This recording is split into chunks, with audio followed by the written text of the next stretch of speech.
Hey friends, welcome back. This is memory work for cycle 2, week 12, and then we're going to talk about a few different review ideas at the end of the video. So for our community, this was our last week before winter break, so we had a lot of things going on. I brought a lot of extra things in, like food and presents and stuff like that. So I kept the memory work pretty stick in the sand, but we still had a great time, so stick around to hear what we did. So first we started off with geography. We have the maps all laid out when the kids come in. First we located all the different bodies of water, and when we found it, we said it 3 times as we were pointing to it. So for example, White Sea, White Sea, White Sea. Then I passed out these Smarties one at a time for each location. I said they were lifesavers we were putting into the water to save people who were drowning. Looking back on it, lifesavers might have been a better candy, but these ones actually fit in the spaces really well. Like for the MrsC, it fit in the space because it's such a small one. So I had them put these in the different locations, and then I said the names of the locations and they could pick them, the Smarties, up and eat them. For timeline, we usually eat snack at this time. I go around and show the kids the timeline card as I say the name on it, and they repeat it after me. I set the timeline cards up on the board in order, so then they take turns pointing to the cards in order on the board while I play the timeline song on a speaker in the classroom. It's pretty straightforward, almost the same thing every week. The only thing I wanted to tell you about this week was for China's Ming Dynasty. The song is kind of fun at the end where it gets really high, so it goes, China's Ming Dynasty. So we did that fun like hand motion with the song, and the little siblings in the class even got in on it, and it was really fun. So after that we did English. I do try to, because the kids are eating snack, it usually takes them like a few subjects to finish the snack, so I try to plan it to where there's not a lot they have to do with their hands or getting up and getting down for these subjects that we do right after snack time. So for English, we continued our song. We were singing the indefinite pronouns to the tune of Oh My Darling Clementine. I'll link the video with like the full song in the description. We kind of had to change the song just a little bit for this week since we're kind of in the middle of it. It just didn't sound right cutting it off how we would if we were singing the full song. So I'll just sing what we did for these 2 weeks so you can see how we did it. All, another, any, anybody, anyone, anything, both, each, either, everybody, everyone, everything, few, many, more, most, neither. So that most and neither part, that'll change when we put them all together week 13. After English we did Latin. Latin is the same as it was last week, so we did our Latin cue, which is an arrow to remember, an arrow pointing into the future. In the future there's going to be a perfect new heaven and new earth, so future perfect tense is a good way to remember it. I took a washable marker and I drew a smiley face on the kids' fingers with it.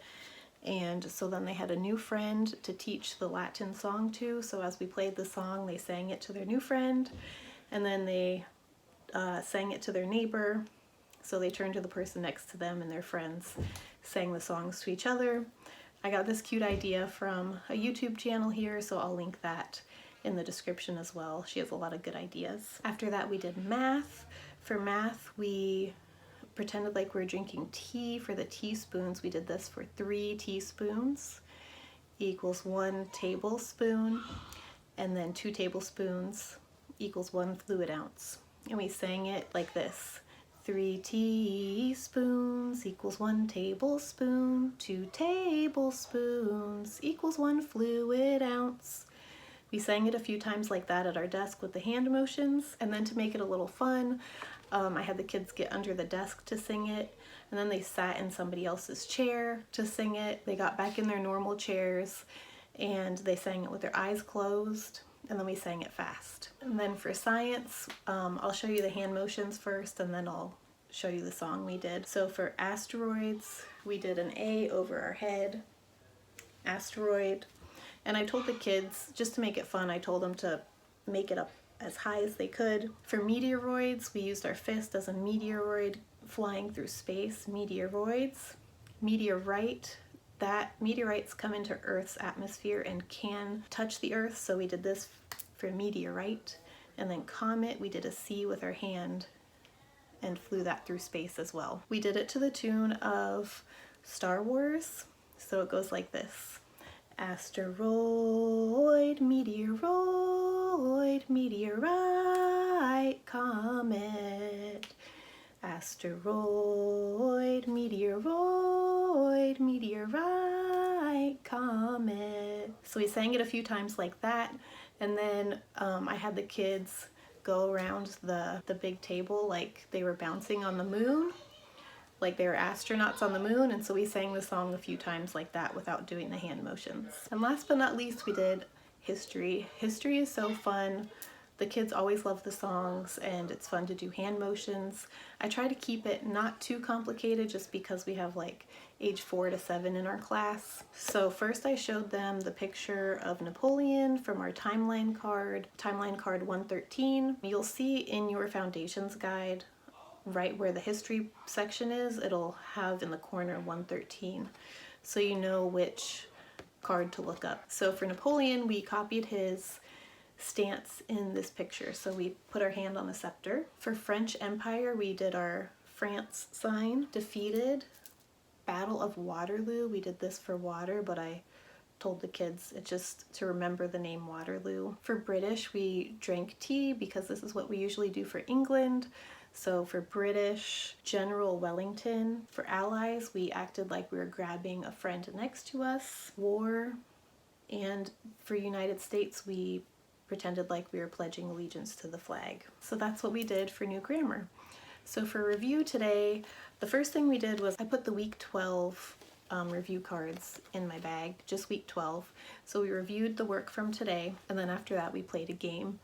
We played charades. Not all the kids had played charades before, but they caught on really quick on how to play this.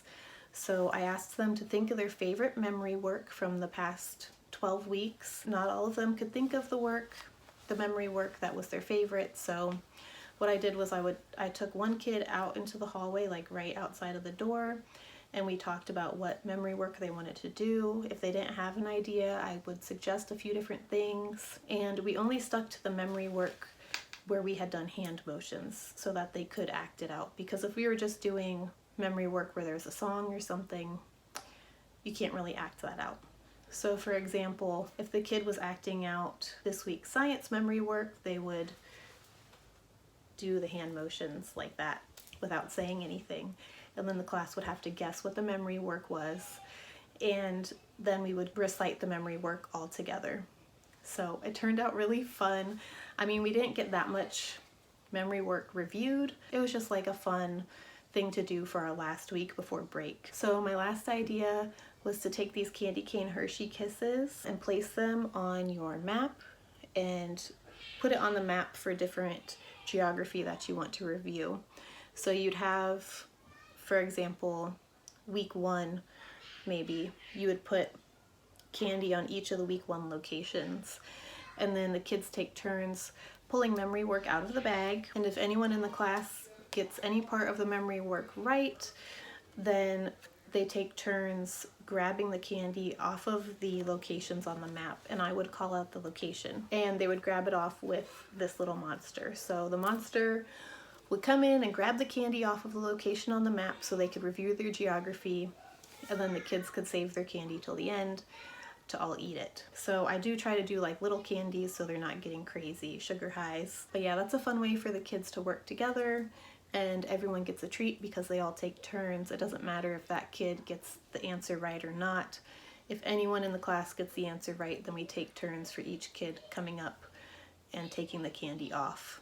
You can make this more difficult for your older students, have stricter rules, but I have the Abecedarians, so we try and make it a little bit easy and not very competitive. So that was week 12. We made it halfway through. I hope you guys have a great week 12.